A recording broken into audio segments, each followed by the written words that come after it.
Selamat petang saudara-saudari dan salam sejahtera di dalam Tuhan Yesus Kristus. Puji Tuhan sebab Anda berada di sini pada malam hari ini. Kita ucapkan selamat datang bagi Anda yang berada di luar All Saints Cathedral. Saya tahu bahwa ada beberapa tawaran diberikan untuk Anda untuk hadir di sini. Dan di bagian bahasa Inggris dan juga bahasa Cina. Juga ada kebaktian pada malam hari ini bermula jam 8. Di sebelah adalah bagian bahasa Cina dan bahasa Inggris di katedral. Tuhan ada kesempatan yang luar biasa secara khusus untuk mengingati kenaikan Tuhan Yesus Kristus daripada bumi, dan kenaikan ini penuh dengan arti yang luar biasa. Sempena dengan hari kenaikan ini, saya ingin mengungsikan pada Anda satu tajuk, yaitu persediaan dalam kenaikan. Persediaan dalam kenaikan, karena setiap kali peristiwa terjadi dalam kehidupan Yesus Kristus, itu merupakan persiapan untuk masa depan yang penuh dengan harapan. Mari kita berdoa. Bapa di surga, terima kasih kerana Tuhan hadir di sini di antara kami. Tuhan juga hadir di setiap kebaktian yang diadakan di kawasan katedral pada malam hari ini.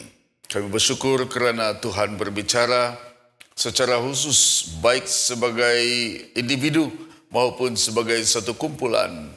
Kami berdoa kiranya dengan anugerah Tuhan, kami akan menikmati kebenaran firman-Mu, dan Engkau akan memimpin hamba-hamba-Mu, termasuk hamba-Mu pada malam hari ini, untuk mengungsikan isi hati Tuhan pada jemaat-Mu. Supaya sekali lagi kebenaran firman Tuhan yang tidak ada tandingannya akan terus dimengerti, kerana Roh Kudus akan menerangi hati kami dengan firman Tuhan. Terpujilah Engkau, berbicaralah Tuhan, kerana kami siap untuk mendengarkan Engkau.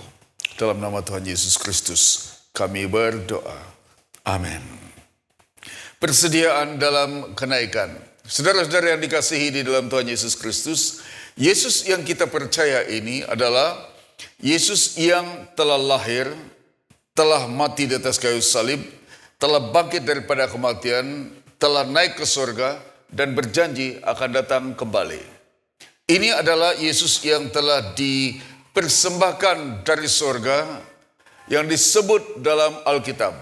Mana-mana Yesus, mana-mana Nabi Isa yang disebut oleh orang bahwa akulah dia dan sebagainya, sebagaimana dibuatkan oleh Tuhan Yesus. Kalau tidak ada ciri-ciri lahir, mati, bangkit, naik ke surga dan akan datang kembali, itu Yesus yang palsu dan tidak boleh dipercayai.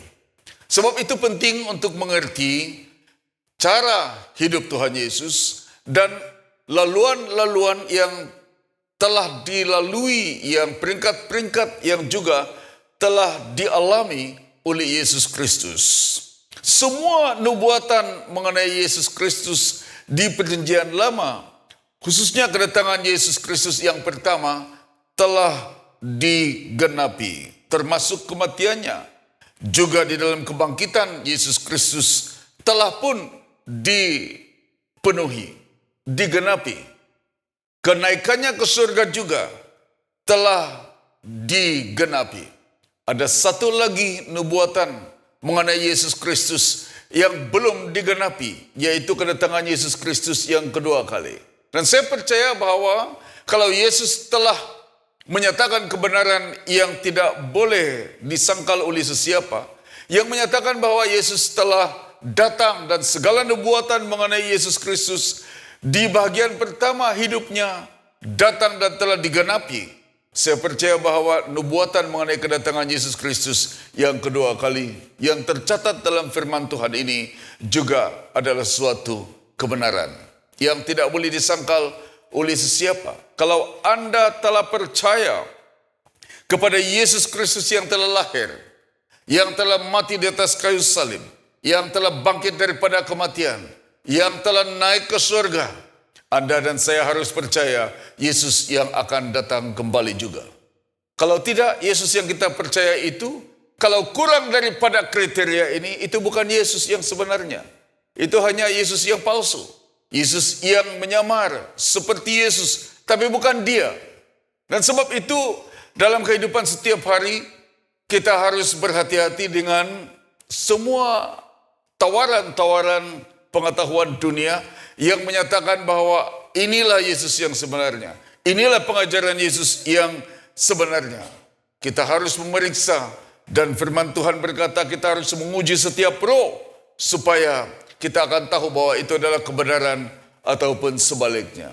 Jadi perhatikan ini, kalau ada pengajaran-pengajaran termasuk dalam kalangan orang Kristen dan pengajar-pengajar Kristen yang tidak mempersembahkan Yesus sepenuhnya sebagai Yesus yang lahir, Yesus yang telah mati, Yesus yang telah bangkit, Yesus yang telah naik ke surga, dan Yesus yang akan datang kembali. Kalau ini tidak dipersembahkan sepenuhnya, jangan percaya Yesus itu.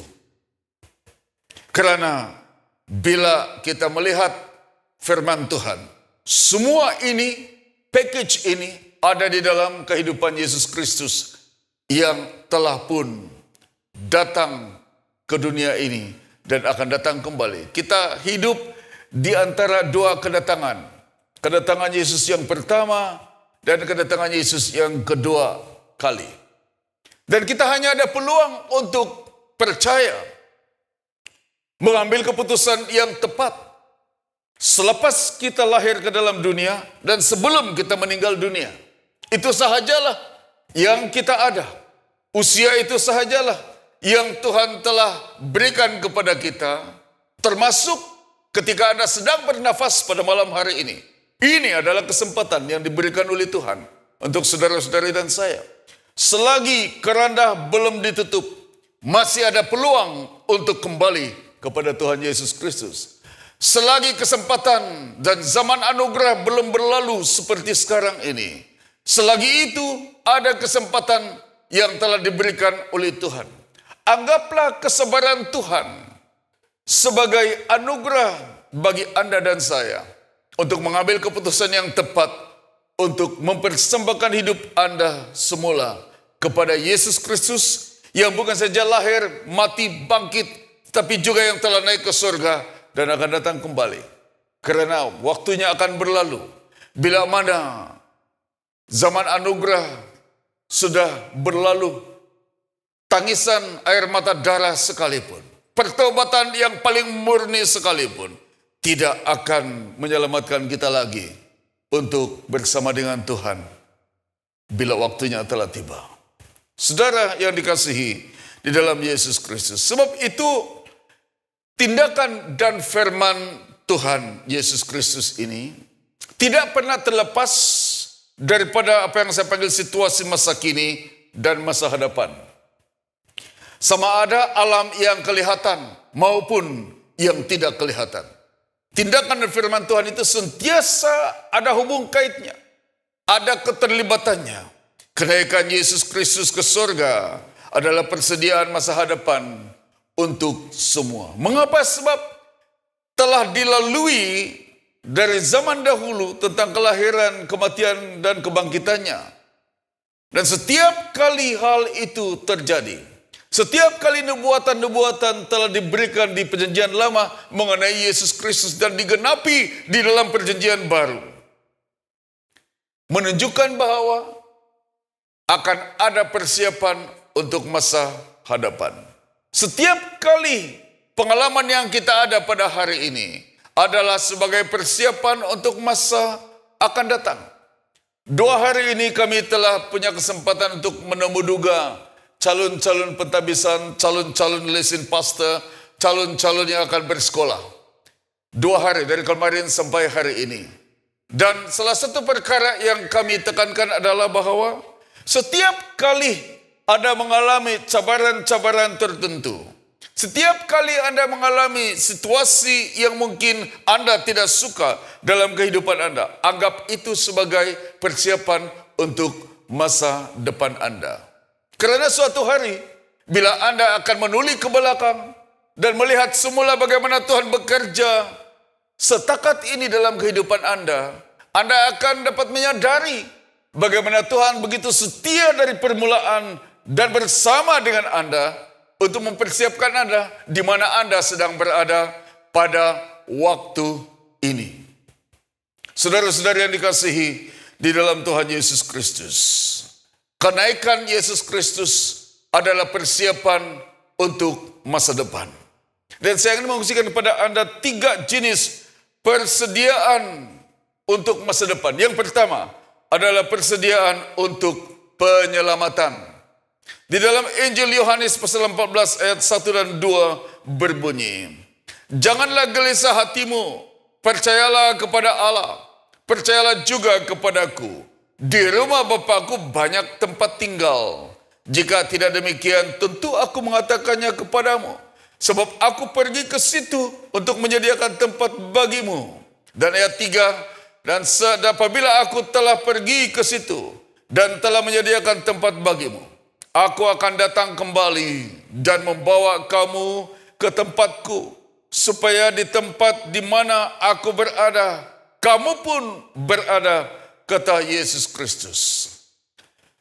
Peristiwa yang telah dilalui, yaitu kenaikan Yesus Kristus ke surga, dari ayat 1 sampai ayat 3 di dalam Injil Yohanes 14, menunjukkan kepada kita bahwa Dia sedang mempersiapkan kita untuk kehidupan yang kekal. Persediaan untuk penyelamatan bagi setiap orang yang percaya Dia dan menerima Dia sebagai Tuhan dan Penyelamat yang mutlak dalam kehidupan mereka.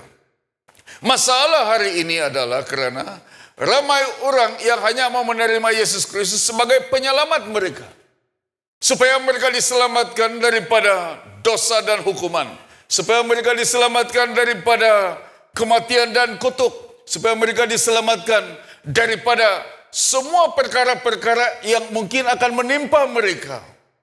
Tetapi masalahnya adalah tidak ramai orang yang akhirnya menerima Yesus Kristus sebagai Tuhan dalam kehidupan mereka.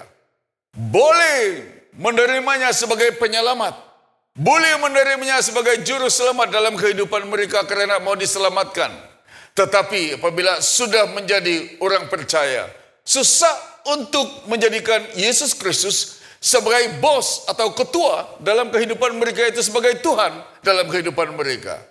Apa yang diminta oleh Tuhan adalah supaya akhirnya kita akan menerima Dia sebagai Tuhan, bukan saja sekadar penyelamat, bukan sekadar menyebabkan kita diselamatkan dengan selesa, tetapi juga sebagai Tuhan yang memimpin kita. Berarti bahwa akan ada waktu-waktu bila mana kita merasakan kita ini harus mengikuti Tuhan Yesus Kristus, melepaskan apa yang kita biasa lakukan, tapi Tuhan tidak suka, kita harus tinggalkan. Pada waktu itu, kita akan tercabar sama ada memegang apa yang kita suka, atau benar-benar kita melepaskan semuanya dan mengikuti Yesus Kristus sebagai Tuhan dan Penyelamat kita. Saudara, sebab itu Dia mengatakan, "Aku pergi ke situ. Jangan gelisah hatimu. Aku pergi ke situ. Aku menyediakan tempat bagimu. Dan setelah aku pergi ke situ dan telah menyediakan tempat bagimu, saya akan datang kembali. Saya akan mengambil kamu. Saya akan membawa kamu di tempat di mana aku berada." Kalau Yesus tidak naik ke surga, hanya berada di muka bumi, saudara dan saya tetap bersama dengan Dia, tetapi yang di atas itu tidak tersedia. Kalau Yesus tidak naik ke surga, selepas Dia naik ke surga, Dia sediakan semuanya untuk kita, sesuai dengan kehendak Bapa di surga, saudara-saudara yang dikasihi dalam Tuhan. Dan Dia berjanji, Dia akan datang kembali dan membawa kita ke tempat di mana Dia berada, supaya dimanapun Dia berada, kita pun berada bersama-sama dengan Dia. Saudara, kadang-kadang kita melihat, tidak tahu di sini bagaimana pengalaman Anda daripada negara jiran. Tetapi saya mendapati di tempat kami dahulu, kadang-kadang ada waktunya bapak-bapak akan turun ke hilir dari ulu dan bekerja di kem-kem kayu balak, dan selepas itu mereka kembali untuk membawa keluarga mereka bersama-sama. Ada yang menyediakan tempat, ada yang menyediakan rumah, ada yang menyediakan tempat yang selesa, baru mereka ambil keluarga mereka bersama-sama. Yesus Kristus secara sederhananya adalah seperti begitu. Dia pergi menyediakan tempat bagi kita yang percaya dan menerima dia sebagai Tuhan dan Penyelamat dan mentaati dia, hidup sesuai dengan kehendak Bapa di surga. Dan akhirnya bila sampai waktunya dia akan datang kembali dan mengambil kita supaya di mana dia berada, kita pun berada selama-lamanya. Kita harus hidup di dalam tempo kekekalan. Kehidupan kita ini bukan soal 70-80 tahun dalam dunia semata-mata. Pemikiran kita, skop cara kita berpikir dan berharap itu harus diserasikan dengan apa yang Tuhan kehendaki. Yaitu kita harus hidup dalam konteks atau ruang lingkup kekekalan itu sendiri. Kita hidup bukan soal beberapa tahun. Kita hidup dalam ruang lingkup kekekalan karena kekekalan itu disediakan oleh Tuhan untuk saudara-saudara. Sebab itu dia naik ke surga.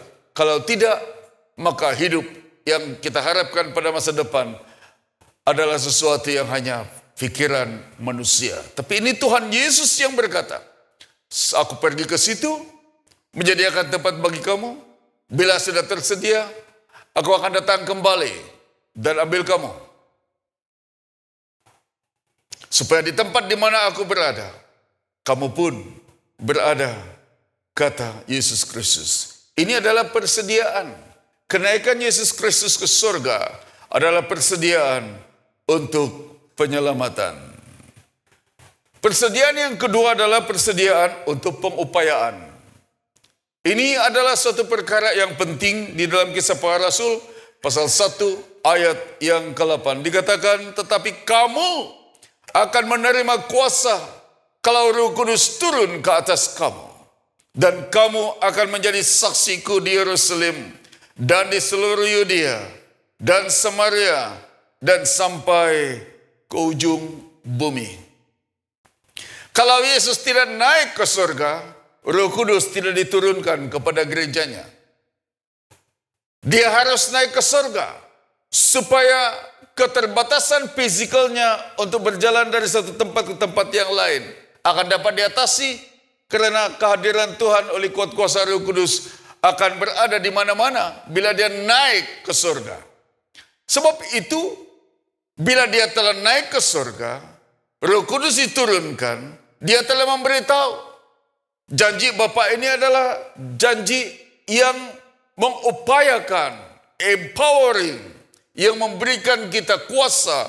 Dan dua jenis kuasa yang harus diberikan perhatian. Yang pertama adalah berkuasa untuk hidup sebagai murid Yesus Kristus. Roh Kudus diberikan kepada kita, dicurahkan kepada gerejanya kalau Anda membaca Kisah Para Rasul, adalah supaya gereja akan hidup yang pertama, hidup untuk kemuliaan Tuhan. Kita memerlukan pengupayaan daripada Roh Kudus untuk hidup sebagai orang yang benar di dalam Tuhan. Kekuatan dan keupayaan manusia untuk hidup menjadi orang benar tidak dapat dan tidak mampu dengan semua keterbatasan pikiran dan kemanusiaan yang telah jatuh ke dalam dosa itu. Telah menyebabkan kita tidak sampai kepada standarnya Tuhan untuk hidup sebagai orang percaya. Sebaik-baik orang, dia tidak sehebat orang yang telah dipenuhi oleh Roh Kudus. Karena orang yang dipenuhi oleh Roh Kudus adalah dipimpin oleh Tuhan dan bukan oleh kedagingannya, bukan oleh keinginannya, bukan oleh kekuatannya, tapi kekuatan daripada Tuhan. Sebab itu penting, Yesus kata, kamu akan menerima kuasa. Kalau saya sudah naik ke surga, aku akan utus Roh Kudus. Dan kalau kamu menerima Roh Kudus ini, kamu menerima kuasa. Perkataan kuasa di sini adalah suatu letupan atau dunamis atau dynamic dari dalam, bukan di-charge dari luar, bukan oleh keadaan semasa. Kalau sukacita kita, kegembiraan kita bergantung kepada keadaan di luar, perasaan kita itu turun naik. Kalau saya sama saudara Risman, Liverpool kalah, Manchester United kalah, keesokan harinya mood tidak bagus. Apalagi kalau 4-0. 1-0 saja sudah sakit hati. Jadi kami bila berjumpa sama-sama kalah, saling menghibur satu sama lain. Apa boleh buat? Ya, tim dari bawah pun boleh kasih kalah. Kalau itulah harapan kita untuk bersuka cita, saya pikir susah untuk kelihatan seperti orang Kristen yang sungguh-sungguh. Bila tidak ada lagi pengharapan, orang mulai cari penghiburan yang lain. Kalau sudah mabuk, Englishnya pun keluar. Tidak tahu macam mana. Lagu Hindi pun keluar. Orang bukan Cina pun menyanyi lagu Cina. Dia sendiri tidak mengerti Cinanya. Mereka kata, itu sekadar hiburan katanya. Saya mendengar, mengikuti satu kisah seorang yang baru rilis satu lagu, single.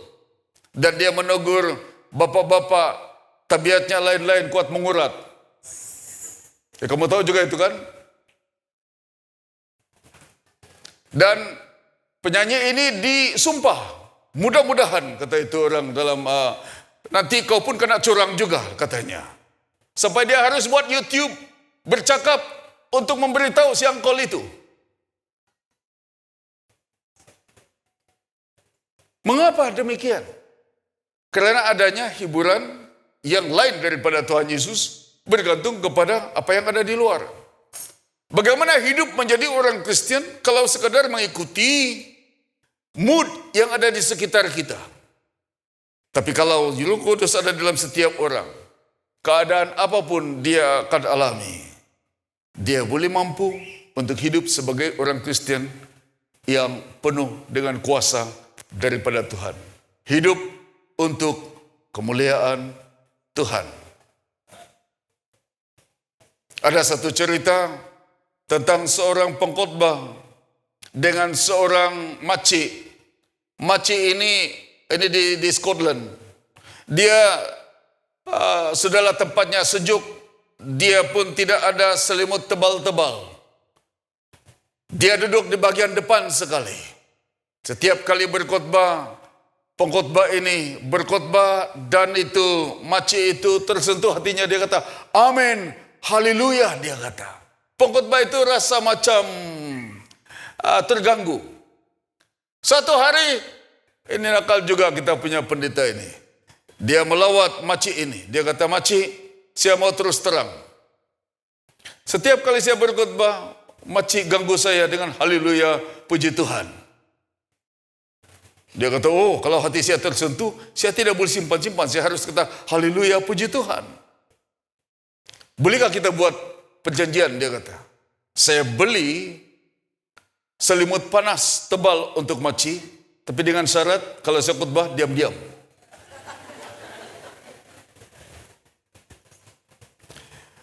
Satu dua minggu, masih oke. Ada seorang pengkhotbah diundang dari luar. Dan khotbahnya juga bercakap tentang bagaimana anugerah Tuhan itu begitu luar biasa, kasih Tuhan itu begitu luar biasa untuk dialami daripada Yesus Kristus. Dan makcik ini sangat tersentuh. Itu pendeta tengok-tengok si makcik di sebelah. Guyang-guyang sudah mulutnya. Dia kata begitu. Tetapi selepas beberapa waktu, seperti bahasa 3 orang dari Indonesia kami temuduga kemarin, seiring waktu berjalan, katanya, oh cantik bahasanya. Seiring waktu berjalan, makcik ini tidak dapat tahan karena khotbah yang disampaikan itu, firman Tuhan yang disampaikan itu begitu luar biasa menyentuh hatinya. Dia tengok-tengok pendetanya, dia begini lagi. Pendeta pun tengok-tengok dia, jaga kau kalau aku bercakap. Bikin malu saya ada pendeta undangan di sini, dia kata. Makcik ini tidak dapat tahan karena dia merasakan anugerah Tuhan itu luar biasa dalam hidupnya. Tiba-tiba dia berdiri, dia kata, ada selimut atau tiada selimut? Haleluya, katanya.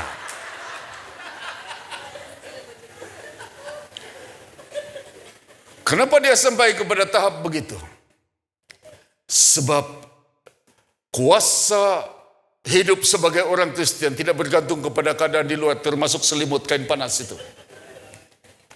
Tapi apa yang ada di dalam yang Tuhan telah sentuh, itu dipanggil, kamu akan menerima kuasa kalau Roh Kudus turun ke atas kamu.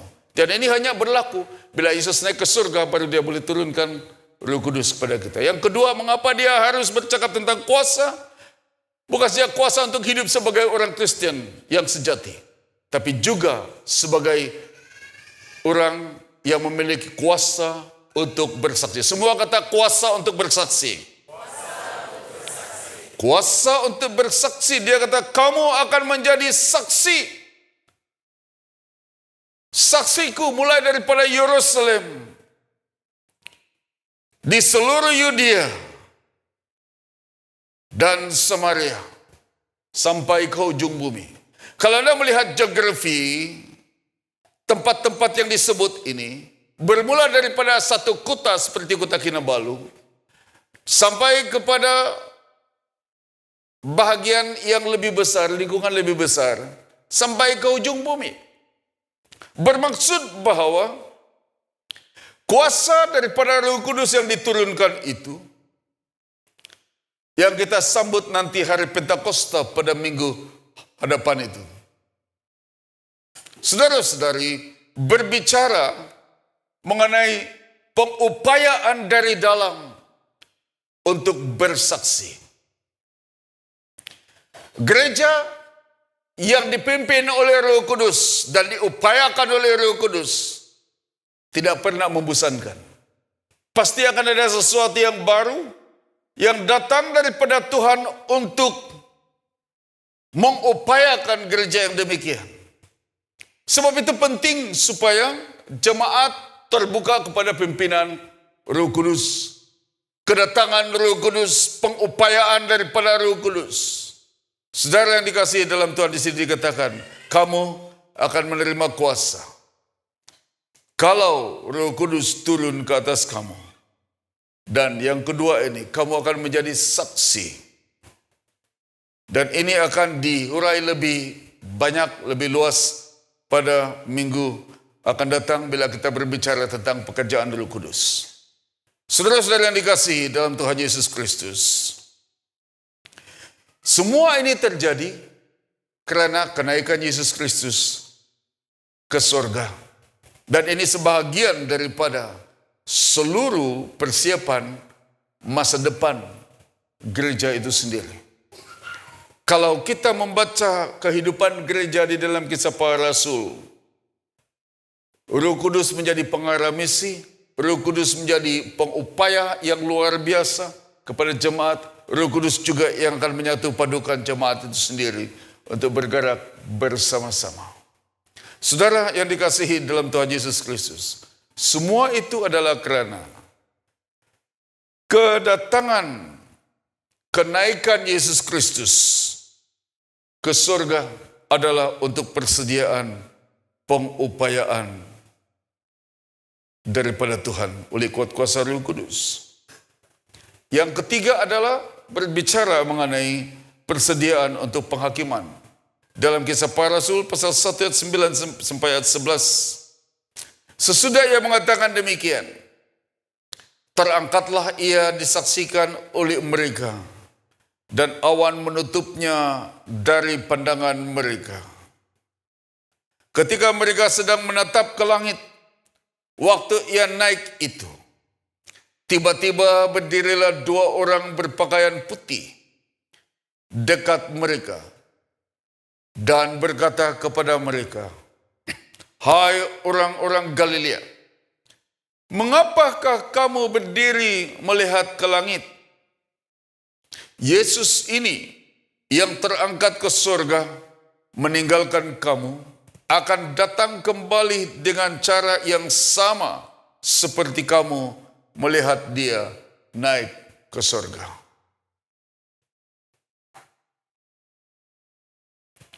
Yesus ini yang telah pergi, telah terangkat, meninggalkan kamu, akan kembali.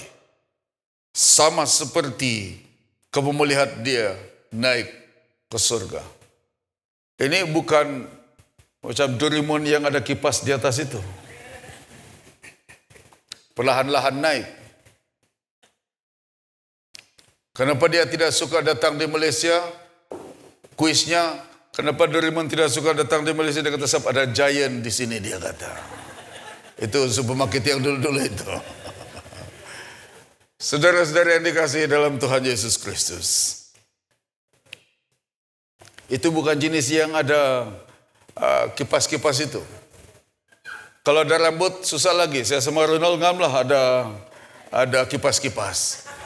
Tidak boleh juga kami naik ke atas. Susah juga naik. Saudara yang dikasihi dalam Tuhan, tapi Yesus tidak ada kipas. Dia terangkat, lalu awan menutupinya. Dan sementara itu, murid-muridnya masih menatap ke atas, masih melihat-lihat ke atas, terpegun untuk satu ketika melihat. Mungkin, walaupun ada cerita dalam Alkitab yang terangkat ke surga tanpa meninggal di Perjanjian Lama. Karena dia bergaul dengan Allah. Tapi untuk melihat di depan mata mereka, Yesus Kristus terangkat ke surga. Sesuatu yang sangat menakjubkan. Alangkah ajaibnya suatu penutupan cerita mengenai Yesus di muka bumi. Dia datang, lahir tanpa orang tahu. Lahir di kandang yang hina. Tetapi apabila dia naik ke surga, dia terangkat ke surga. Di depan mata murid-muridnya, dengan kuasa yang luar biasa. Semua itu harus terjadi untuk menggenapi apa yang dimaksudkan dalam ayat 11. Orang-orang Galilea, mengapa kamu berdiri melihat ke langit? Kamu melihat ke arah yang salah. Kamu harus melihat ke dalam hati kamu. Bila kamu benar, siap sedia untuk menerima kedatangan Yesus yang terangkat ini akan datang kembali. Kenaikan Yesus memberi laluan supaya dia akan datang kembali sebagai hakim. Bukan untuk kawin seperti yang diwar-warkan di YouTube. Bukan. Dia datang sebagai hakim. Dia sudah berjanji, selepas saya menyediakan tempat bagi kamu, aku akan datang kembali. Dan mengambil kamu yang percaya, mengambil kamu bersama dengan aku, supaya di tempat di mana aku berada, kamu pun berada. Dia sudah naik ke surga. Semua nubuatan mengenai Yesus telah digenapi, kecuali satu. Kedatangannya yang kedua kali. Kalau nubuatan sebelumnya terbukti benar dan digenapi, dipenuhi di dalam Yesus Kristus, mengapa kita harus meragui kedatangan Yesus yang kedua kali? Kalau yang dulu sudah terbukti, mengapa di masa depan yang tinggal satu lagi kita sukar untuk percaya? Saudara, sepatutnya kita harus percaya, sepatutnya kita harus yakin akan janji Tuhan itu, bahwa dia akan datang kembali dan menjadi hakim bagi kita. Malamnya,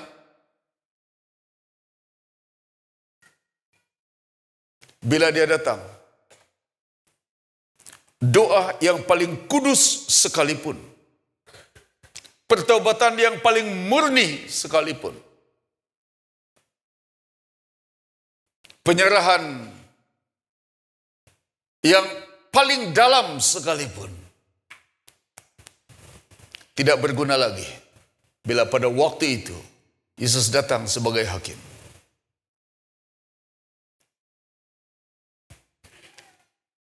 Kalau mau masuk surga bersama dengan Tuhan Yesus Kristus di dalam kekekalan,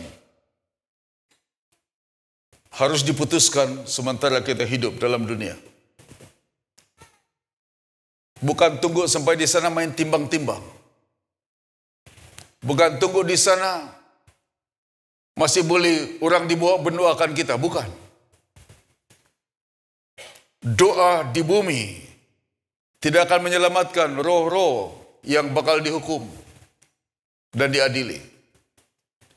Kalau mau masuk surga atau neraka, dapat diputuskan di dalam komitmen dengan Tuhan Yesus Kristus di muka bumi, termasuk sekarang pada malam hari ini. Bukan tunggu, bukan nantilah, bukan mudah-mudahan. Sebab Yesus telah naik ke surga dan dia akan datang kembali untuk membawa kita ke tempat dimanapun dia berada. Saudara-saudara yang dikasihi di dalam Tuhan Yesus Kristus, setiap peristiwa yang dilalui oleh Tuhan Yesus adalah persiapan untuk masa depan.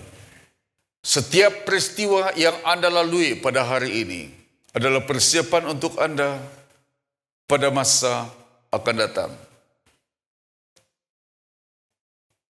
Sehingga ada orang mengatakan begini, janganlah tangisi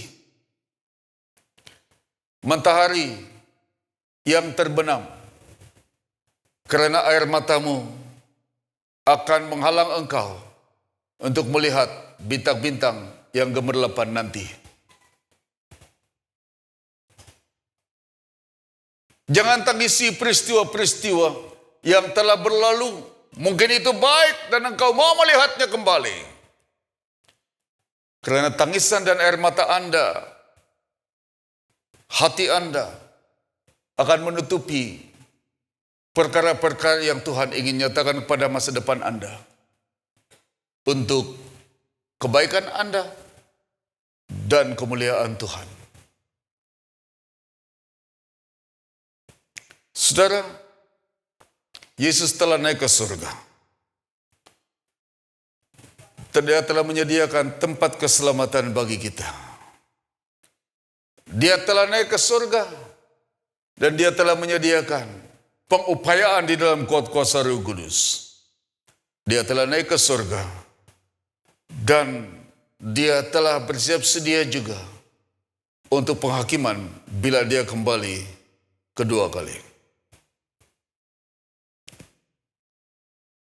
Kita tidak tahu bila dia datang. Yang pasti, dia pasti datang. Untuk kedua kalinya. Lambat atau cepat, dia pasti akan datang. Karena dia telah berjanji. Ini bukan janji terang bulan.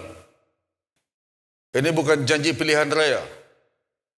Ini janji daripada mulut Tuhan. Yang tidak ada kesalahan apa-apa. Tidak ada penipuan apa-apa. Dia pasti akan datang. Nubuat kedatangan Yesus yang pertama telah digenapi. Firman Tuhan mengenai masa hadapan pasti akan digenapi. Semua nubuatan mengenai kedatangan Yesus Kristus yang pertama telah digenapi. Tinggal satu lagi yang belum digenapi, tetapi telah pun diberitahu bahwa dia akan datang kembali. itu pasti akan digenapi juga. Sementara kita mengingat kenaikan Tuhan Yesus pada malam hari ini, ingat bahwa Dia akan datang kembali. Semua nubuatan telah pun dipenuhi. Tinggal kedatangannya yang kedua kali belum digenapi. Dan ini adalah janji yang pasti ditepati. Bila masa yang sudah bersiap sedia akan penuh dengan hati yang bersiap sedia di samping menjadi kesaksian yang sungguh-sungguh di dalam kuasa Roh Kudus. Yang tidak bersiap sedia, belum bersiap sedia dan tidak sedar yang belum bersiap sedia. Malam ini adalah malam kesempatan untuk Anda memulakan sesuatu dengan Tuhan. Ingat, kenaikan Yesus Kristus adalah persiapan untuk masa depan Anda. Ambil peluang untuk menikmati dan mempercayai, memanfaatkan persiapan yang demikian. Jangan lihat apa yang telah berlalu, lihat apa yang ada di hadapan kita. Sebab Tuhan adalah masa depan kita. Kita harus hidup dalam ruang lingkup bukan sekadar beberapa tahun. Kita harus hidup di dalam ruang lingkup kekekalan, karena Allah yang kita sembah di dalam Yesus Kristus adalah Allah yang sedang bersemayam di atas takhta kerajaan surga. Dan bila-bila masa, Dia akan datang kembali untuk mengambil saudara-saudari dan saya. Soalan malam ini adalah, andakah Anda telah bersedia atau belum?